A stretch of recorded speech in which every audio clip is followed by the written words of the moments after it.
Wednesday morning, football fans. Appreciate you streaming in here with Mac and Mac on Birds 365 on the JAKIB Media YouTube channel.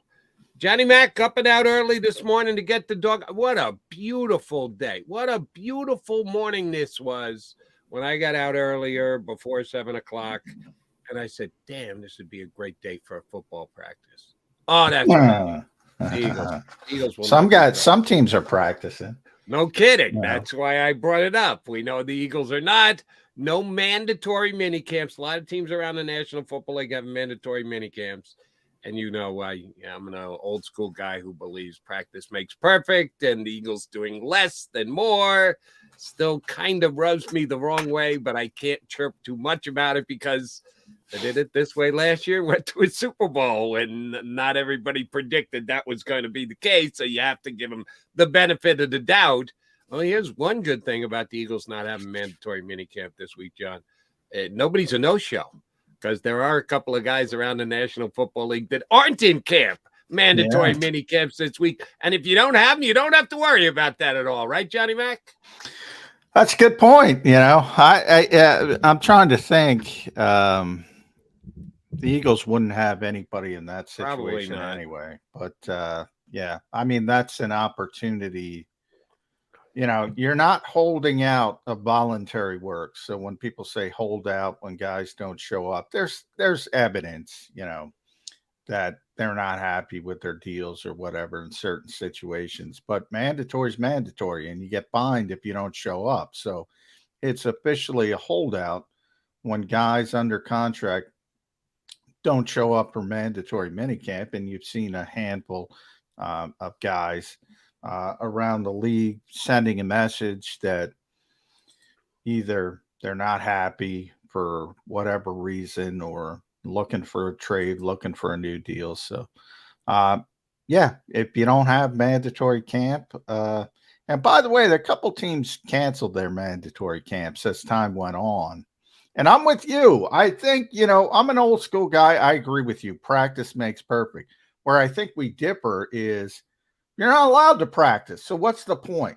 That's where I think we differ. Well, choose your words carefully. You're not allowed to practice. Of course you are. There are teams having mandatory mini camps this week. But so they're not football. I go back to Mike. And I give Mike Garafolo the credit because he said it on this show, and I loved it, and I've stolen it, but I'll give Mike credit.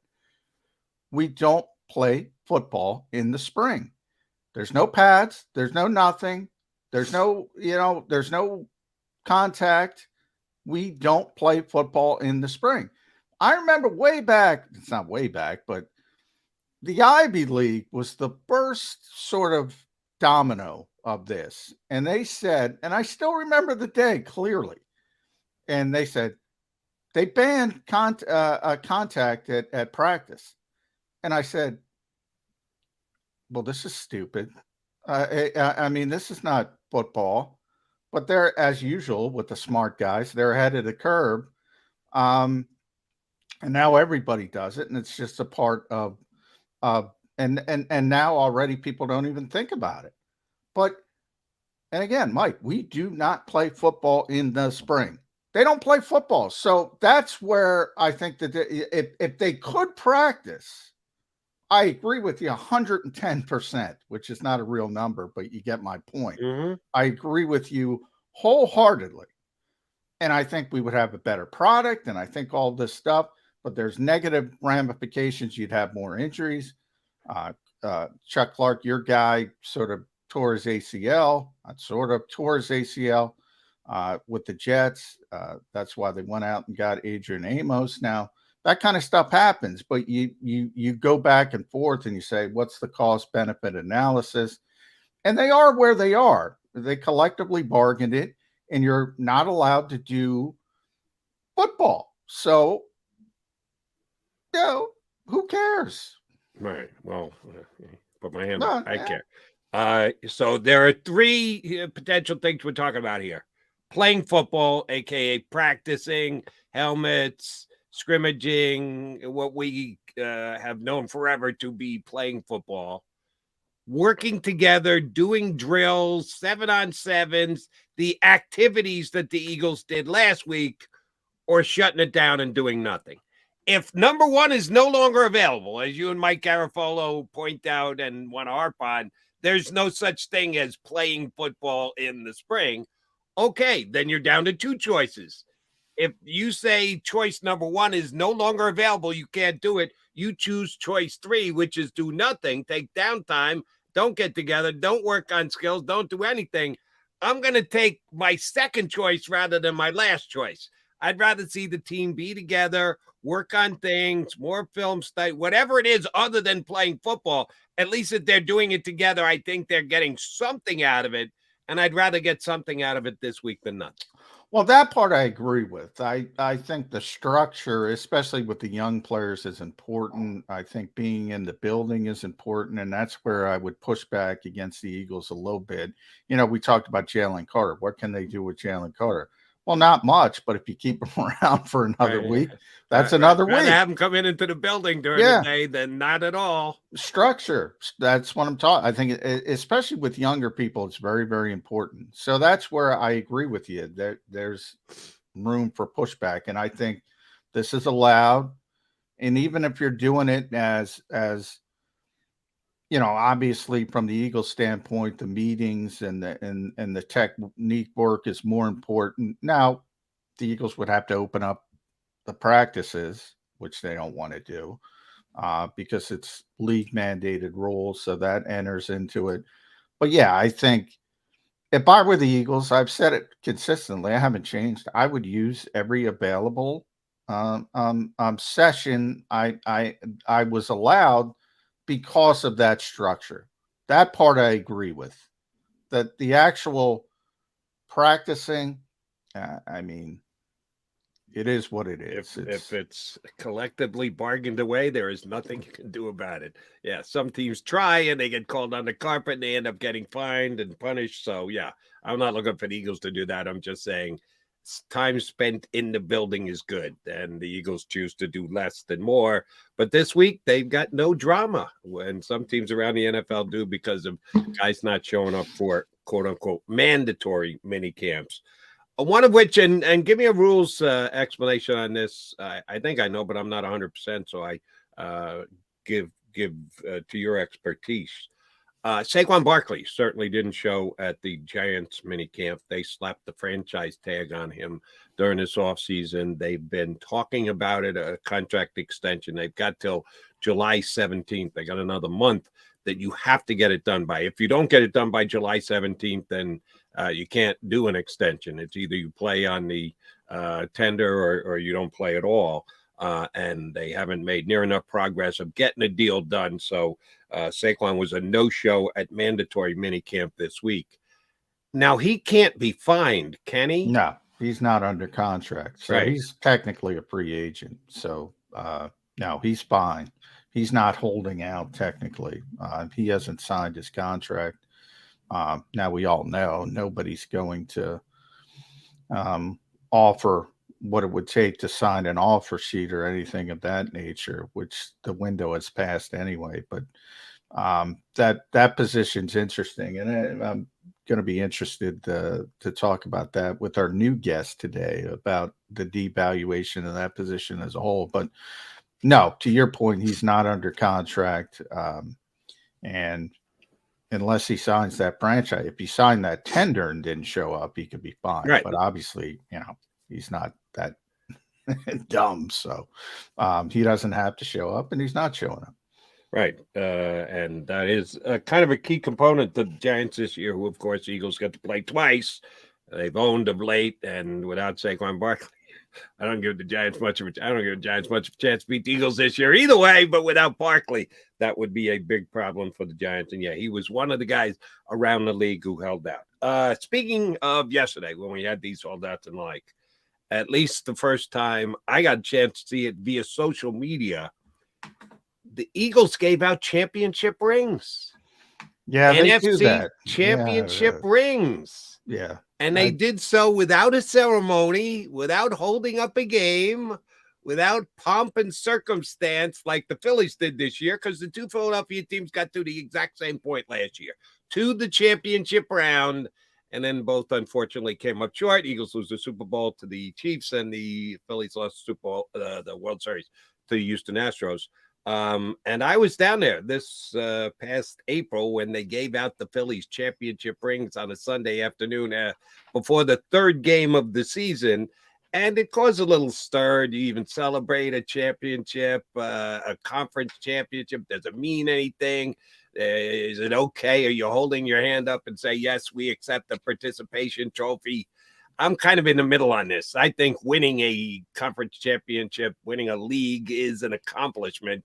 It's not the accomplishment, but it's a accomplishment. But how you turn around and celebrate that is cause for debate. And I thought it was a little over the top what the Phillies did.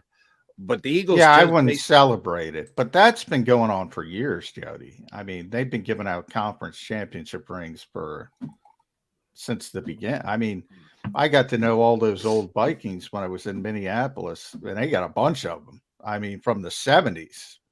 They never won the Super Bowl. Guys like Jim Marshall, I got to know, and Paul Krause, Chuck Foreman. They all got a bunch of them, conference championship rings. But they never celebrated them. They sort of just give them to the players. The weird thing about the Phillies is they kind of celebrated it. Oh, they did. Yeah, so it's not rare for people that think it's rare. It's like I said, it's been going on since the 70s at least, because I've seen them, and I've seen the players with them. So it's not rare, but yeah, I'd never see anybody playing it up. Whereas when the Eagles won the Super Bowl, obviously there was a big celebration at the what's now known as, I think, Viking Hall, but was ECW Arena for people that know that. They had a big celebration there to hand out a party, to hand out the rings and all that kind of stuff. So the Super Bowl rings are a big deal, but it's not like the Eagles are, becoming a first team and handing out. If people want to go down that route, that's completely untrue. This is I was just comparing what the Eagles did to what the Phillies did, not the Eagles to any other football team. I like the fact that they did not make a big deal out of it. They honored their players. You have something that you can remember the season by. It was a phenomenal season. Some people think it's the best Eagles team of all time. But they win the last game, but modern era. I'm not going back to 1960 and Chuck Bednarik and all those guys, but modern era. And certainly, and by the way, I've asked a lot of people on the show, most of the guys who were there every day, I don't know anybody who disagrees with me. Fletcher Cox disagrees. Howie Roseman disagrees. But I think they disagree for a purpose and saying the goal is the championship. Right. And I think that's their mindset. Well, that team won the championship, so that team's better.